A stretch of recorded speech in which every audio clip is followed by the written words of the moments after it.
interactive page where you can send in your questions. You can ask a question on anything you'd like, whether it's to do with sports, food, marriage, contracts, whatever. Inshallah, myself and the Sheikh will be able to discuss and answer your questions. I'm your host, Mohsin Shah, and joining me is Sheikh Ali Maash. Assalamu alaikum, Sheikhna. Assalamu alaikum wa rahmatullah. How are you this evening, Sheikh? Alhamdulillah. Welcome back. Shukran, shukran. Ziyarat Qabul, inshallah. Inshallah, inshallah, may yourself and all the viewers get a chance to visit Abu Abdullah Hussein in Karbala, inshallah. Sheikhna, when I was in Karbala, there was a lot of zawar, a lot of people wearing black, a lot of programs, because it was Fatimiyya. I remember specifically on Christmas Day, I was in Najaf, and loads of people coming in to visit and to pay their respects.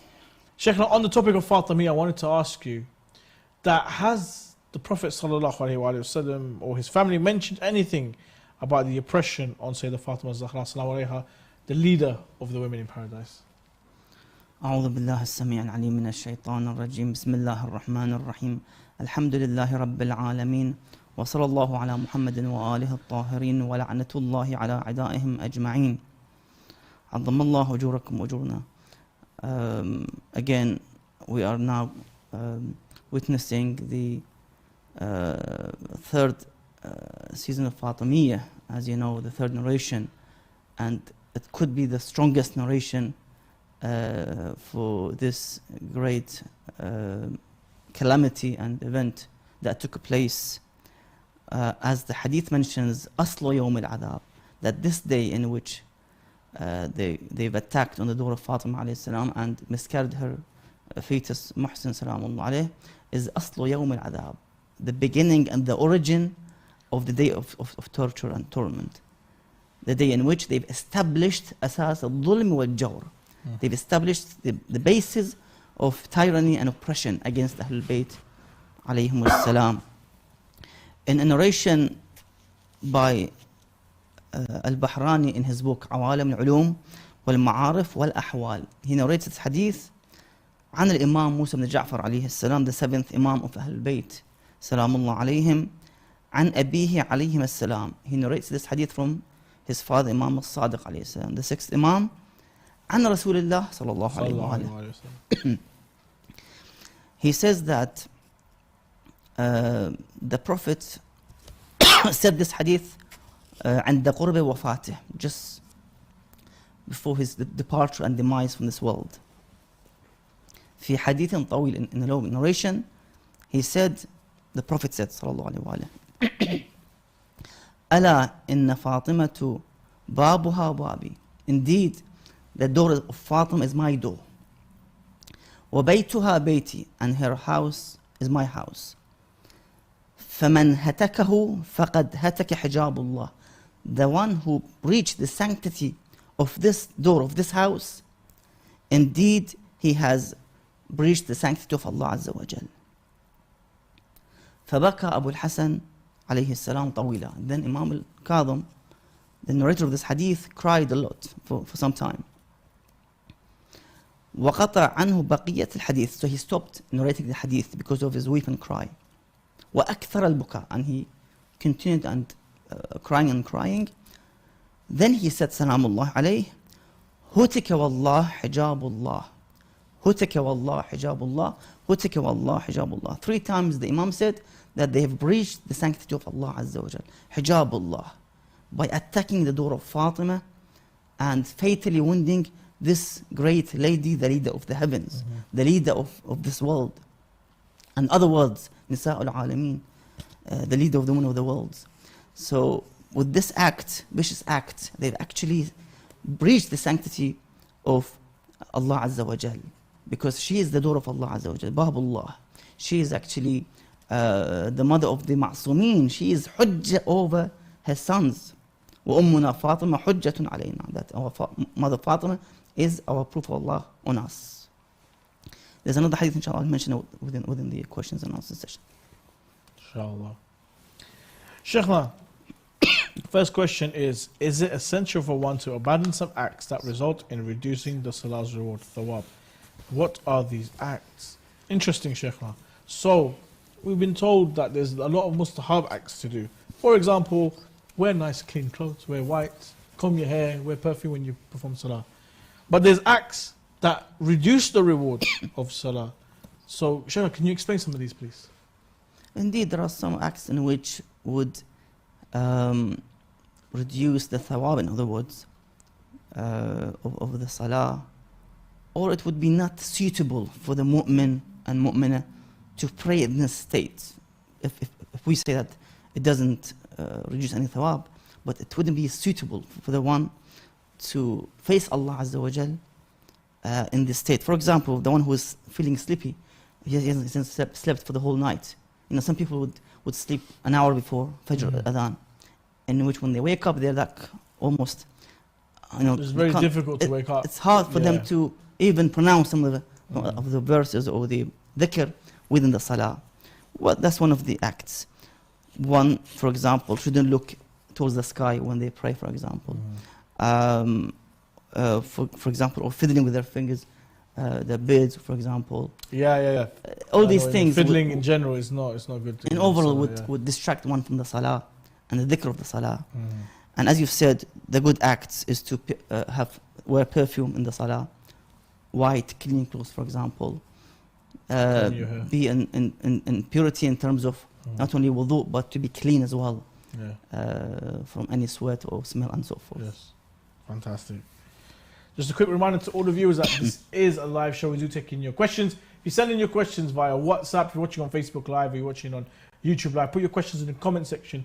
Inshallah, the technical team will be able to send the questions on my iPad, and I will be able to discuss them with Sheikh. The phone number, WhatsApp number is there. If you scan the QR code, about there-ish, it will take you straight to the WhatsApp page, inshallah. Sheikhna, he who performs janaba ghusl, does he or she need to perform a separate wudu in order to perform salah? Now, the janaba ghusl, Sheikhna, we know is a wajib ghusl. You have to perform that ghusl. So, does that mean, when I perform the ghusl, does that mean I can go and pray? Am I on that level of tahara? Or do I have to perform a wudu separately in order to go and approach salah? Indeed, the ghusl of janaba will allow you to basically go straight towards the salah and pray without any wudu. In fact, we have a hadith which says that doing wudu while you have completed your janaba ghusl. You know, some people would have some doubt or something, or let me do wudu as extra, get thawab. The hadith says the ghusl on the janaba is bid'ah. Oh wow. Of course. The wudu that you do. Over the janaba, ghusl janaba. So you did the ghusl janaba, the wajib ghusl. Yes. Because of intercourse, because of ejaculation, and so on. And then you want now, you have finished the ghusl, you came out from the bathroom, you want to do wudu as extra, for example, extra purity. The hadith says this is bid'ah. To add something that you haven't been told to do so. The ghusl would suffice as the one from the act of wudu. So the janaba ghusl, you go straight after finishing this ghusl to go and pray without any wudu. And as I've said, the hadith says that it's bid'ah. So one should not do wudu after the ghusl of janaba. Sheikhna, is salah valid if the person uses cologne? Is cologne ritually pure, according to the opinion of His Eminence, the Grand Ayatollah Sayyid Sistani? Hafidhullah. The Sayyid mentions that yes, it is allowed and it is pure. In overall, the perfumes that we have today in the market considered to be as tahir and pure, because everything is tahir unless you're certain that it's haram or najis. So otherwise, it's tahir to use such perfumes. Correct me if I'm wrong, Sheikhna, but I think Sheikh Bashir Najafi, he says perfumes could be not pure and maybe you should stay away from them. But I think he's the only one that says that. It's because of the alcohol within the perfumes. The industrial alcohol that they use. He would consider that all the alcohol is impure. One should avoid it. So even that's probably even as a precaution, not even a proper... anyhow, if you follow that sheikh or the marja', then of course you have to avoid it. Indeed. Sheikh, from WhatsApp, I wanted to ask if it is possible for me to make dua for a guy to be part of my future the halal way. Like, is it okay if I make dua to marry him? Okay, so we have a sister here. She probably has seen or knows about a person. She really likes him. can she do dua to Allah subhanahu wa ta'ala that I want to marry him, please allow us to get married? I mean, there's no issue with it, you know, if you want to do that through the halal means, of course. You want to marry this individual. So you ask Allah Azza wa Jal for to give this tawfiq or opportunity to be the wife of this individual, or even the opposite, to be the husband, you know, to wife both sides. You know, sometimes I as a youth, let's say I like my, let's say, my daughter, my neighbor's daughter, for example, or a cousin, for example. I ask Allah Azza wa Jal to, you know, pave the way so I can get married to this girl, for example. Why not? Ask Allah Azza wa Jal. You know, like, as we ask Allah Azza wa Jal for halal rizq, to have a decent job, for example, halal job and suitable job, for example. But always work according to the Sharia. Use the halal and you know, permissible means to reach that goal and objective. From WhatsApp as well, Sheikhna. I recently sold my house with the intention to buy another one for my personal use. Due to current economic situations, I am not able to buy the house and I'm renting one. I have saved money for the house and I'm not using it to invest, and this is the money plus some more I would use to buy a new house. Do I have to pay khums on this money? If you have a day, annual day of humus, and that day, for example, in a couple of months arrives, then of course any surplus, unspent money, money you haven't paid khums before, then you have to pay khums of whatever is left over, and in savings, for example, in cash, you have to pay khums on. From WhatsApp, I made another promise that when my son gets a job, I will give a goat as sadaqah. Now, can I give the price of the goat money instead to the poor? Good question that. I did another. If my son gets a job, I'm going to give goat meat to the poor. Now, the son's got the job. Now, rather than buying a goat and having it sacrificed and distributed to the poor, can I just give the value of the goat, the money, to the poor instead? We have to see what the ulama say, because sometimes if you specify the nadr, then you have to work with and apply the nadr as it is. You know, we have seen some people from the Arabs who live in, you know, Iraqis, Arabs who live in the marsh areas. They would bring all the way to the ziyarah the sheep or the goat all the way, because he did nadr to bring this sheep and to be slaughtered in Karbala, on the land of Karbala, for example. So it really depends on how you made your intention and nadr to be more specific. You know, sometimes you would limit your options in this regard. I see. So it depends really. Sheikhna, some people used to steal electricity power supply by making some modifications in the meter. Is it permissible according to his evidence to Grand Ayatollah Sayyid Sistani? The Sayyid has a general rule, which means that he would not allow or accept for the one to go against the rule and the law and legislation of that country. And one of them is, of course, to steal electricity from, you know, from that country, for example, that you live in, and that's not permissible at all. So you have to follow the rules and pay for the exact amount that you've been using, pay the bills accordingly. Nice. Sheikhna, in the case of women whose salah was delayed due to menstruation, what is the end of the Maghrib and Isha salah time? The end of the Maghrib and Isha time for the one who has a reason, like a lady in which her cycle is ending, let's say in the middle of the night, say 2 a.m. in the morning, and the Salat al-Subuh is like 4 a.m. In this case, her Salah, Maghrib and Isha, will be extended towards the Fajr time. So she can pray normal Salah till the Fajr time, just before Fajr time, of course. Otherwise, it's going to be Qadha if it's Adhan Fajr was called. For those who are in normal situations, but they intentionally delay the Salah Maghrib and Isha. For example, that somebody says, oh, I want to go and, let's say, attend a match, for example, 3 hours match, a FIFA World Cup, I don't know, Premiership, and so forth.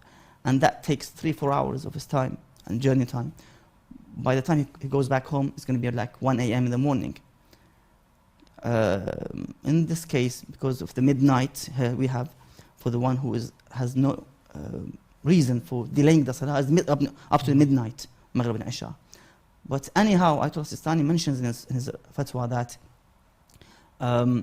with regards to those who intentionally delay their Maghrib and Isha after midnight, then they have to pray with the intention of ma fi dhimma, what is in their intention and dhimma. Not ada and not ada.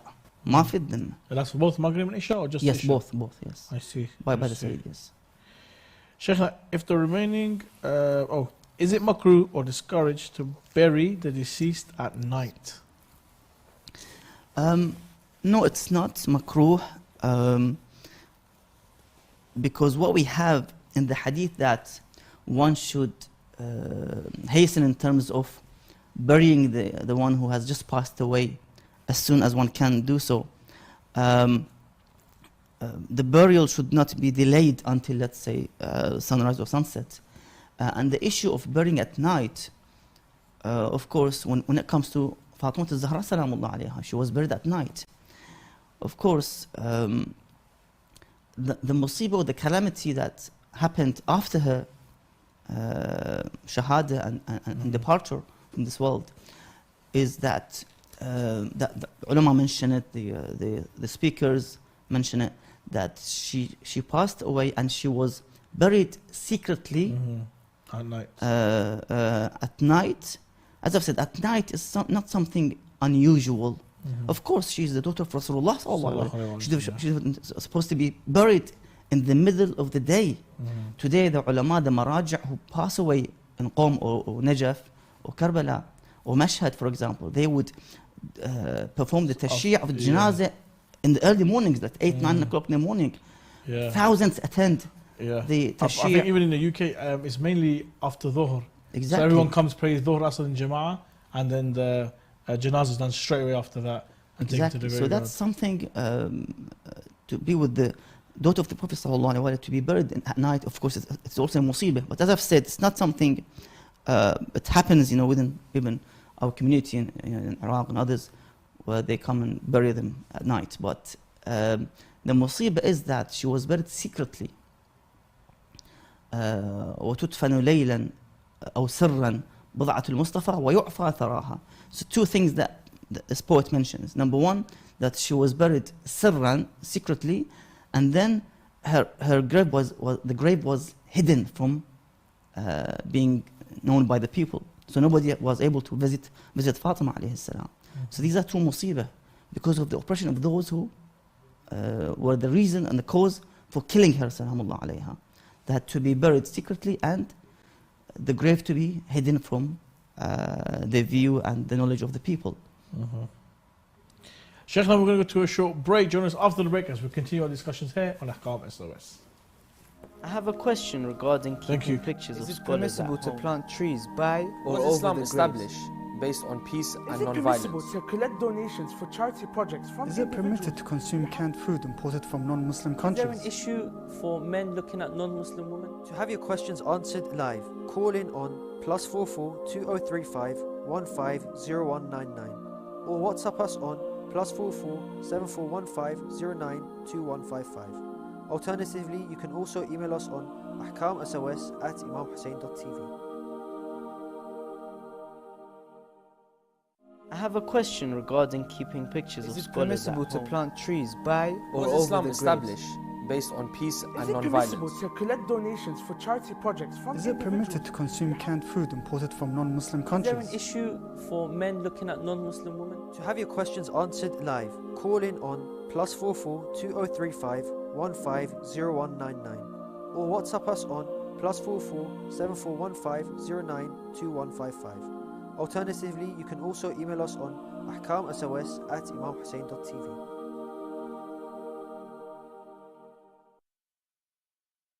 How you can send in your questions via WhatsApp.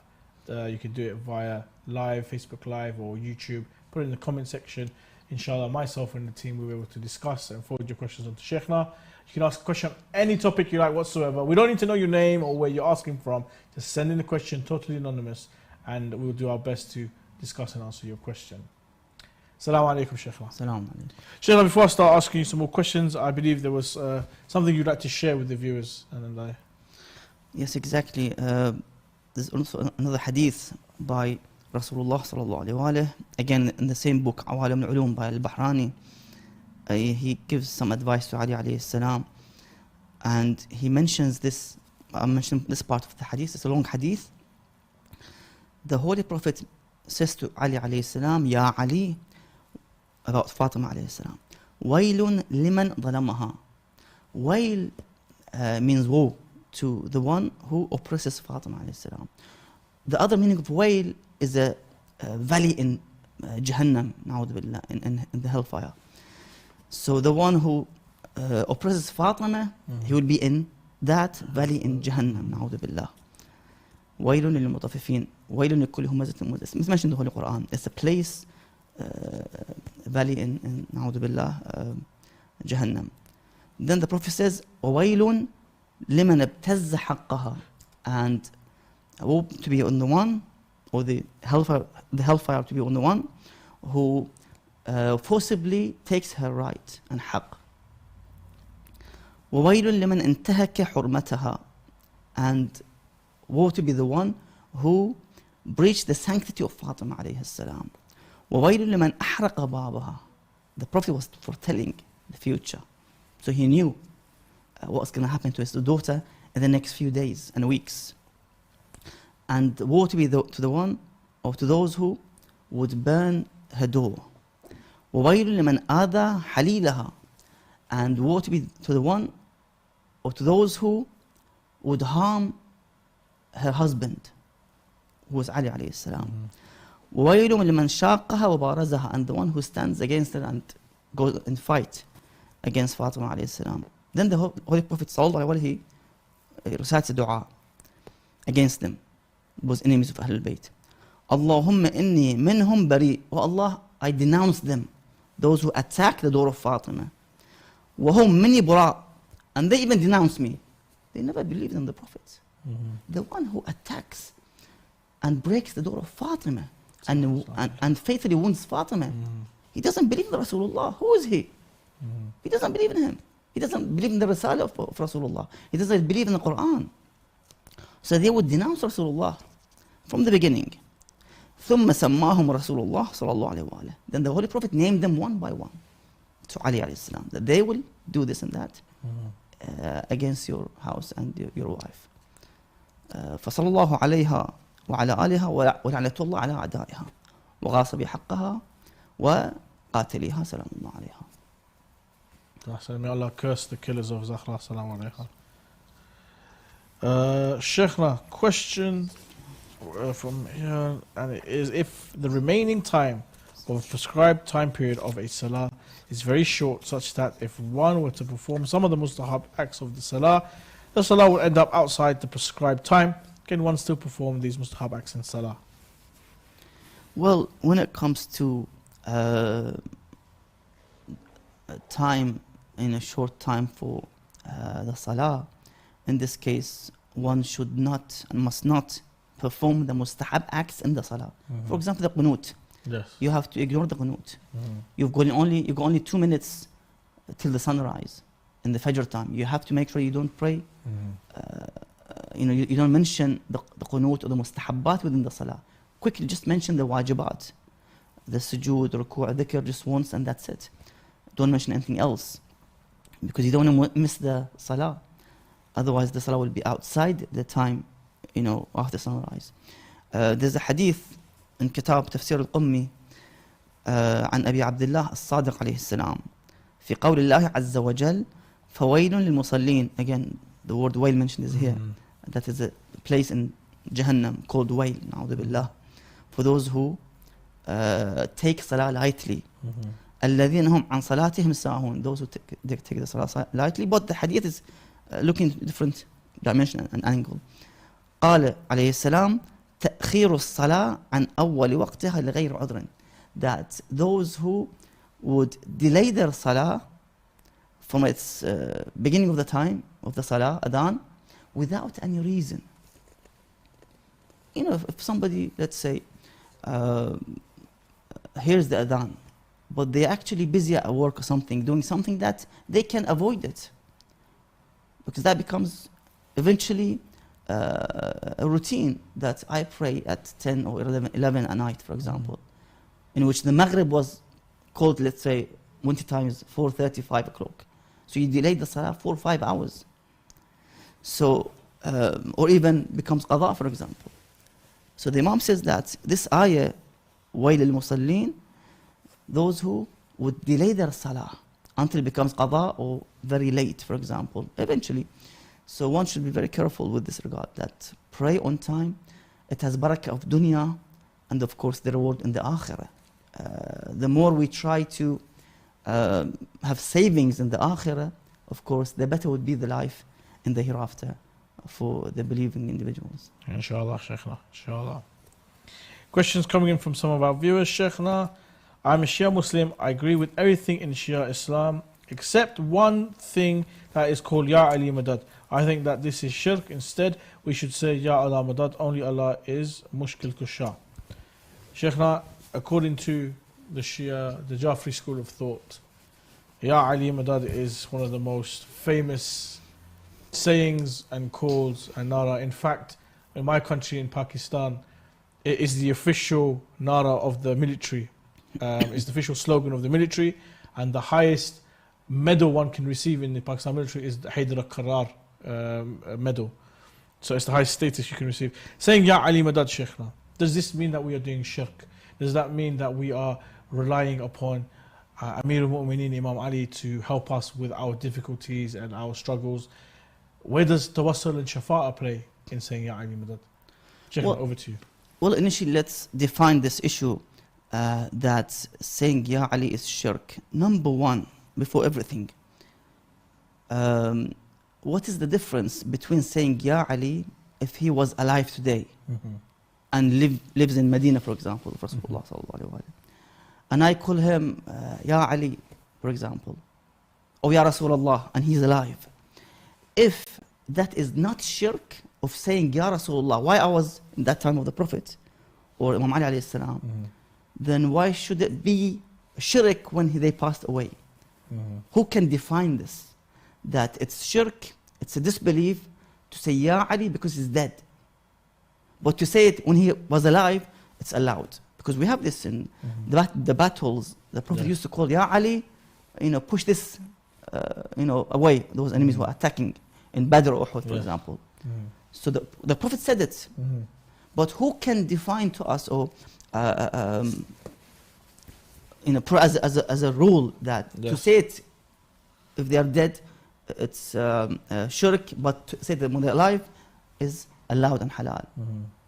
We have to find this initially. They have to define it to us, that because they are killed or martyred or dead, then it's halal to say, it's haram to say Ya Ali because they're dead. But if they are, who does that judgment? What is it? What's evidence? From the Shia school, there isn't any. I think Ibn Taymiyyah talks about it a lot, though. But in the Shia fiqh, no, nothing whatsoever. That's what we actually ashabu dalil, haythumma mala namil. We look for the evidence that if I say Ya Ali, if he's dead, is shirk. Then if he's alive, then should be shirk as well. Because shirk is shirk. It doesn't make a difference. Dead or alive. And Ali alayhi salam became shaheed and martyr. And shuhada, as the ayah mentions, وَلَا تَحْسَبَنَّ الَّذِينَ قُتِلُوا فِي سَبِيلِ اللَّهِ بَلْ أَحْيَاءٌ, that they are alive. Still alive, receiving sustenance. Ahsan, from Allah Azza wa Jal. So Ali alayhi salam is alive according to this holy Quran. أَحْيَاء عِنْدَ رَبِّهِمْ يُرْزَقُونَ. So when I say Ya Ali, he's alive. But beside Allah Azza wa Jal as shaheed. So what's the difference? If I say Ya Ali is shirk, then when he was alive is shirk as well. And nobody will say this at all. Because even their books mention that. The Holy Prophets, called Ya Ali or Ya Fulan, is mentioned. So somebody should bring evidence that to say this Ya, nida, call. If somebody is dead, it's shirk. Then if he's alive, it's not shirk. We need evidence for that. You can't just throw to us these things, these doubts without any evidence. And anyhow, we don't participate and consider as partner with Allah Azza wa Jal. Ali and Muhammad sallallahu alayhi wa sallam, they are both Abidullah Azza wa Jal. They are عبده ورسوله, as we said in Salah. وأشهد أن محمدا عبده ورسوله. They're all slaves of Allah Azza wa Jal, servants of Allah Azza wa Jal. But we call them because Allah wants us in this way. وَابْتَغُوا إِلَيْهِ الْوَسِيلَةِ. That seek nearness towards Allah through them. Otherwise, it doesn't make any sense. So, Shaykh, what do you say to those who say, oh, you're not allowed to ask dua from Amir al-Mu'mineen or Imam Hussein, or Fatima Zahra sallallahu alayha. We're not allowed to, tawassul or shafa'a only on Yawm al-Akhirah, not during the lives that we have today. What do you say to those people? Well, it means that they do not understand the Islam as a complete religion. They don't understand the Quranic verses. When one of the verses says that go to the Prophet and ask for istighfar. Yes. To repent, let the Prophet say the istighfar. Even the sons of Yaqub, when they committed this crime against their brother Yusuf alayhi salam, they wanted to repent to Allah Azza wa Jalla. He says, سوف أستغفر لكم. I will do istighfar on your behalf. On your behalf, in some other days. Maybe it was Eve of Friday or later Jum'ah. So that is mentioned, it's a Quranic notion. It's there in the Quran that the Prophet is doing istighfar for his companions who did sins, for example. So that is tawassul, this shafa'ah through the Prophet sallallahu alaihi wasallam. Ahsant. Sheikhna, is it allowed for a man to use delay sprays or take certain pills to enhance his timing when having intercourse with his wife, for helping men performance when they are intimate with their wives, so they can last longer, or they have more stamina or so forth? Is that acceptable in Islam? As long as there's no haram involved in this issue, there's no issue with it. So no haram, let's say, using toys to arouse the shahwa and the lust, for example, which are haram, of course. So if it's just to increase their performance, or as you've said, energy, then that should be fine. Assalamu alaikum, Sheikhna. And to me as well, hope you're both doing very well. Alaikum salam. Yes, we are fine, thank you. My question is, what is the status of Muhsin alayhi salam, Sayyidina Muhsin, the unborn child of Fatima alayhi salam, as all the children of Lady Fatima alayhi salam are imams? So what would Muhsin alayhi salam's status be in this regard? May Allah bless you. Ameen. Thank you for your question. May Allah bless you. Inshallah, Sheikhna will answer that. Sheikhna, Sayyid Muhsin, the baby that was miscarried, what is his status? And even some argue if he was to be born, would he have been another imam as well? We could have had millions of Sayyids from his lineage. Yeah. So that's one of the facts that in which they abandoned this and they avoided this. But in anyhow, the Prophet said from the beginning that I leave two weighty things, the Holy Quran and my progeny, and he named them the 12 imams of Ahlul Bayt. They're all mentioned. Fantastic. Any other questions from what's Assalamu alaikum, Sheikhna. Is it allowed for a working lady who wants to spend her own earning without bringing in notice of her husband? Good question. A lady who is working, she earns her own money. Is she allowed to spend it without discussing it with her husband, without letting her husband know, and so forth? If it's her own money, her own income, it's hers. She's free to do whatever she wants to do with it. It's her money. I see. Sheikh, that's all we have time for. Thank you so much for your efforts, and thank you so much, especially on Yawm al-Fatimiyya. There's a lot of programs going on, but you still took out time to come and do this show, and we really appreciate it. Thank you to all the viewers for joining us on this episode of Ahkam SOS. If we didn't answer your question, do apologize. Inshallah, we'll answer it on the next episode, which will be inshallah on Monday, 7 o'clock here on Imam Hussein TV 3, Sky Channel 789. In the meantime, if you want to send in your questions, please send it via WhatsApp, and inshallah, myself and the Sheikh will be able to discuss them on the next episode. Until then, Assalamu alaikum wa rahmatullah wa barakatuh.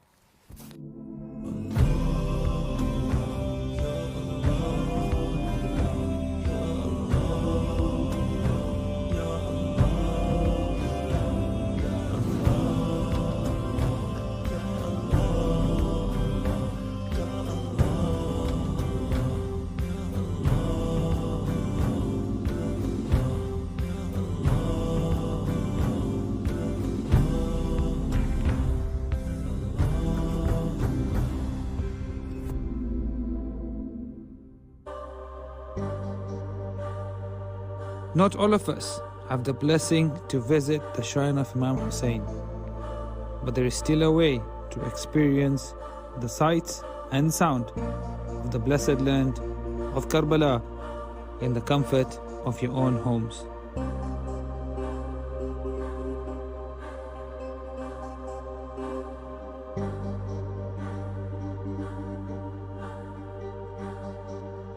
We call upon you, dear viewers, to support us in our financial costs to help bring the Holy Land of Karbala beaming into your homes. You can support us with a monthly donation of just $50 or £30.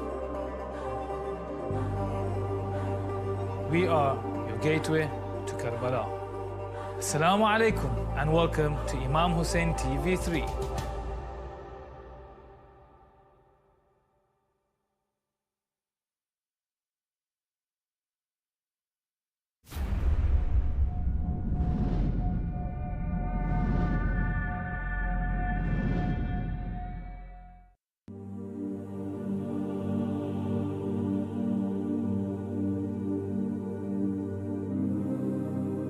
أنا لا راتب ولا عندي معين ولا عندي ولد كبير، ما عندي أحد اللي يعيني، وعلى الله وعلى أخوتي.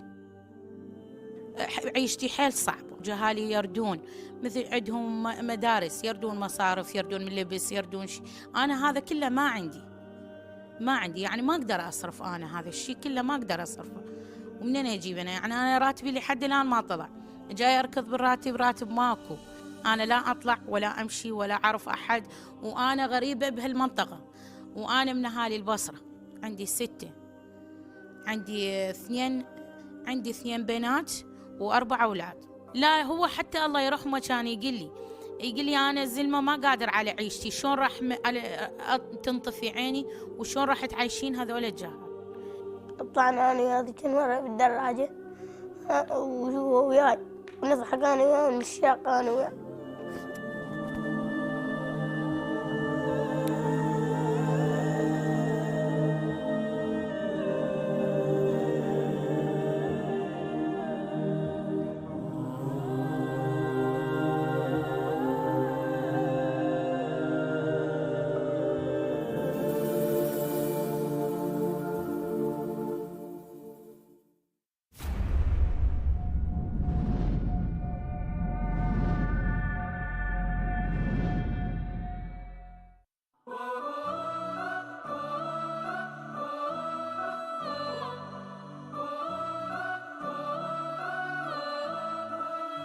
بسم الله الرحمن الرحيم. اللهم صل على محمد وآل محمد.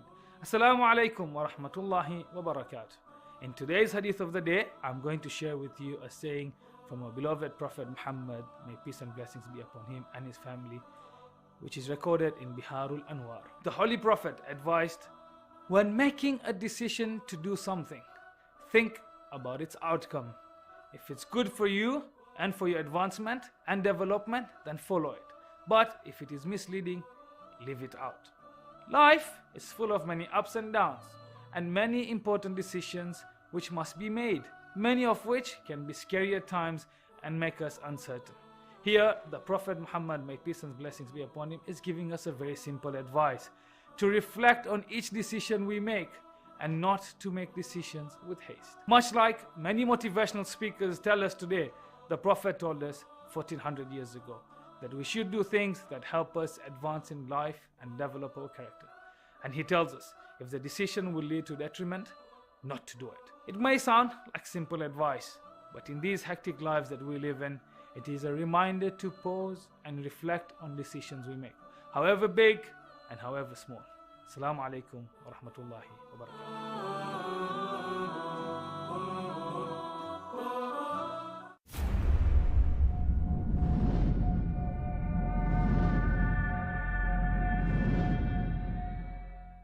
With more and more victims of war and poverty, the Middle East has seen a surge in patients seeking medical aid. Iraq alone has 2.4 million people without access to any form of medical assistance. In Afghanistan, due to the lack of funding and devastating conflict, the health service is at breaking point. Imam Hussein Charity aims to help provide a better future for these impoverished patients, aiding them with finances for their prescriptions as well as dialysis of their kidneys. You can help our brothers and sisters with purchases of prescriptions for just £20, and for £200 help a patient with a dialysis procedure. To donate or for more information, visit www.imamhusseincharity.com.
Even death was not able to separate Abbas from Hussein, just as the haram of Abbas cannot be separated from the haram of Hussein, in the same way that Safa can never be separated from the mountain of Marwa.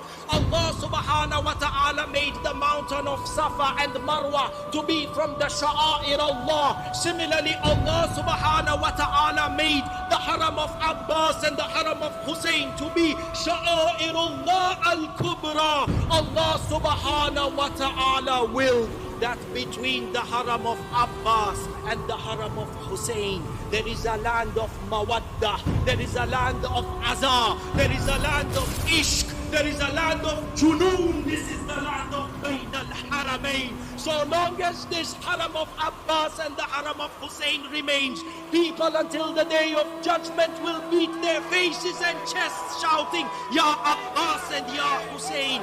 The divine decree of Allah is that from the land of Bayn al-Haramain, every time a tear is shed for Hussein, a tear is shed for Abbas. It is the divine decree that from Bayn al-Haramain, so long as there is a chant Ya Hussein, it will be accompanied with a chant Ya Abbas. The decree of Allah is that Abbas can never be separated from Hussein.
As lovers of the Ahlul Bayt, we all have an inclination to the epitome of love.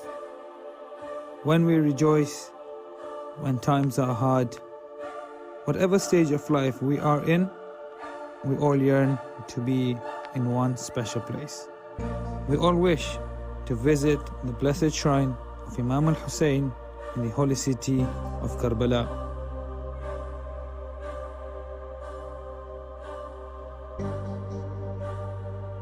Not all of us have the blessing to visit the shrine of Imam Hussein, but there is still a way to experience the sights and sound of the blessed land of Karbala in the comfort of your own homes.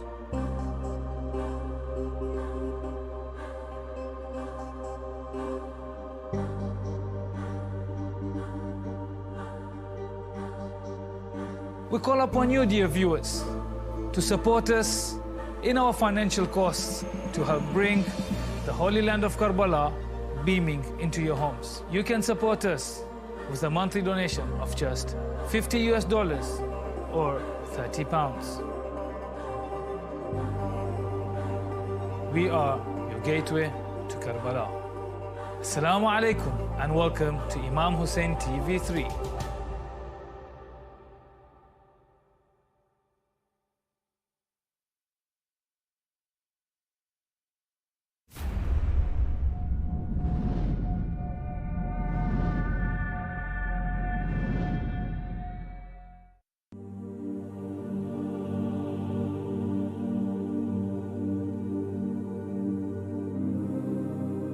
أنا لا راتب ولا عندي معين ولا عندي ولد كبير، ما عندي أحد اللي يعيني، وعلى الله وعلى أخوتي عيشتي حيل صعب. جهالي يردون مثل عندهم مدارس، يردون مصارف، يردون من لبس، يردون شيء.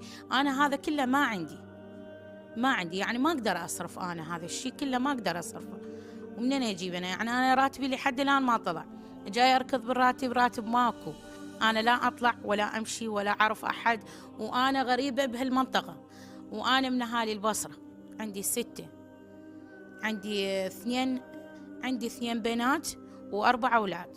لا هو حتى الله يرحمه كان يقول لي أنا الزلمة ما قادر على عيشتي، شلون راح تنطفي عيني وشلون راح تعيشين هذول الجهال.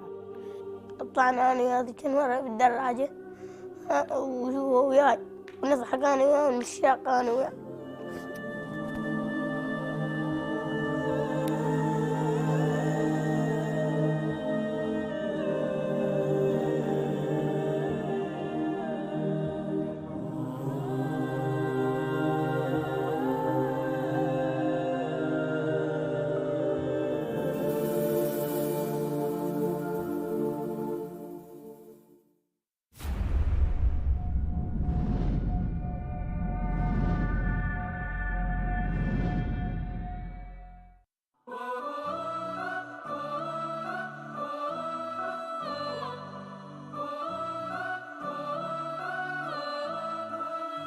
بسم الله الرحمن الرحيم. اللهم صل على محمد وآل محمد. Assalamu alaikum wa rahmatullahi wa barakatuh. In today's hadith of the day, I'm going to share with you a saying from our beloved Prophet Muhammad, may peace and blessings be upon him and his family, which is recorded in Biharul Anwar. The Holy Prophet advised, when making a decision to do something, think about its outcome. If it's good for you and for your advancement and development, then follow it. But if it is misleading, leave it out. Life is full of many ups and downs and many important decisions which must be made, many of which can be scary at times and make us uncertain. Here, the Prophet Muhammad, may peace and blessings be upon him, is giving us a very simple advice: to reflect on each decision we make and not to make decisions with haste. Much like many motivational speakers tell us today, the Prophet told us 1400 years ago that we should do things that help us advance in life and develop our character. And he tells us, if the decision will lead to detriment, not to do it. It may sound like simple advice, but in these hectic lives that we live in, it is a reminder to pause and reflect on decisions we make, however big and however small. Assalamu alaikum wa rahmatullahi wa barakatuh.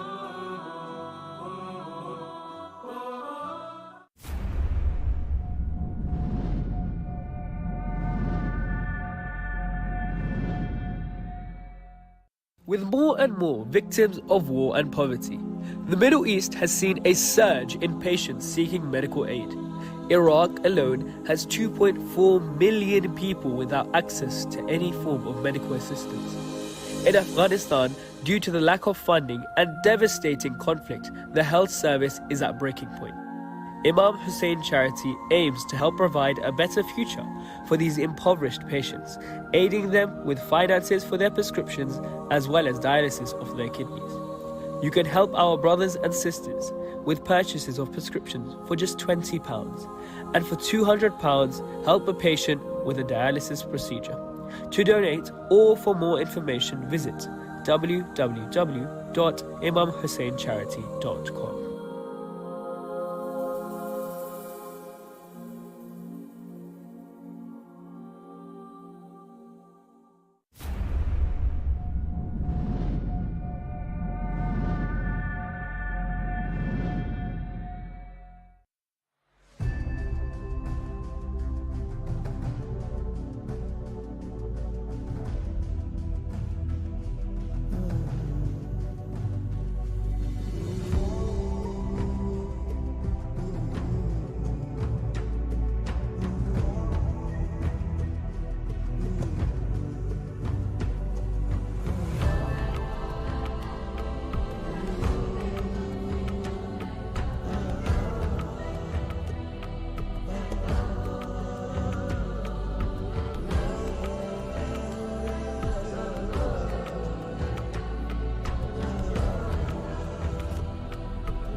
Even death was not able to separate Abbas from Hussein, just as the haram of Abbas cannot be separated from the haram of Hussein, in the same way that Safa can never be separated from the mountain of Marwa. Allah subhanahu wa ta'ala made the mountain of Safa and Marwa to be from the Sha'air Allah. Similarly, Allah subhanahu wa ta'ala made the haram of Abbas and the haram of Hussein to be Sha'air Allah al-Kubra. Allah subhanahu wa ta'ala willed that between the haram of Abbas and the haram of Hussein, there is a land of Mawaddah, there is a land of Azar, there is a land of Ishq, there is a land of Junoon. This is the land of Bayn al-Haramain. So long as this haram of Abbas and the haram of Hussein remains, people until the day of judgment will beat their faces and chests shouting, Ya Abbas and Ya Hussein.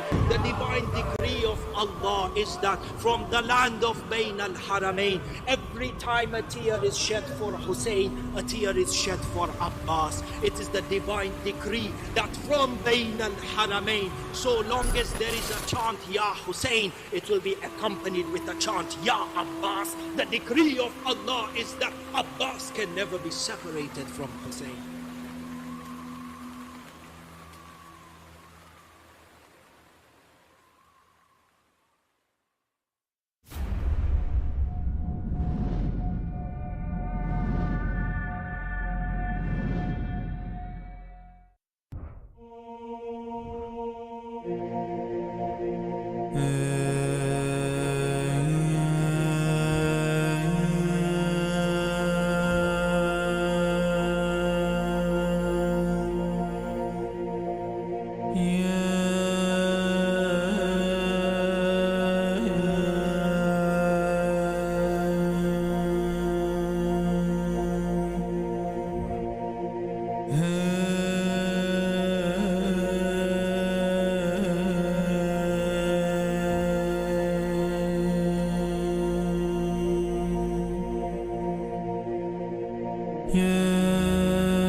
As lovers of the Ahlul Bayt, we all have an inclination to the epitome of love. When we rejoice, when times are hard, whatever stage of life we are in, we all yearn to be in one special place. We all wish to visit the blessed shrine of Imam Hussein in the holy city of Karbala.